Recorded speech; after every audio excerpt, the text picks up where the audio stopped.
like to say congratulations to all of you in the class of 1974 as your 30th class reunion approaches. I'd like to say to you that it was one of the highlights of my career to have been your teacher and your friend. Moreover, I hope you are proud that you are graduates of this fine high school, because for over 60 years it was ranked in the top 4 public high schools in the state of Ohio. And that's due to the emphasis placed on education by all the families in Clintonville. Now, I'd just like to tell you a little bit about your alma mater, and I know you may recall these items. We were the first high school in the city to have a school newspaper, the Polaris, which started in 1898, and we were one of the first high schools to have a football team way back in 1895. And we had the first home economics course for the girls that began in 1918. And we had the first National Honor Society in Columbus Public Schools. That was dedicated in 1921.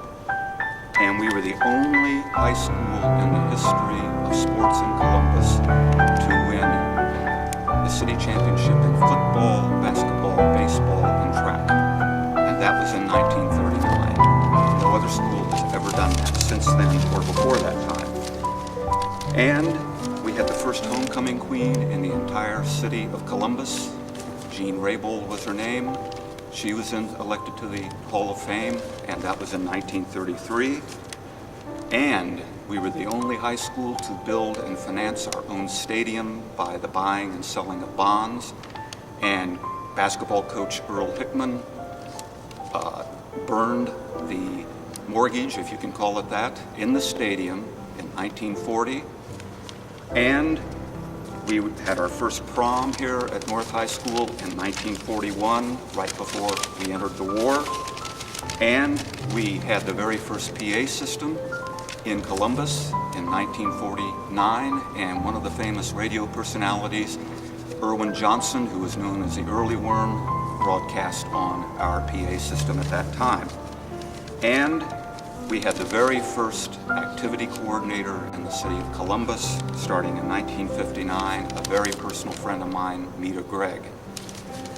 She set up the Senior Olympics, she set up the senior game tournaments, she set up the Grubby Tug, and she set up the in-school activities program.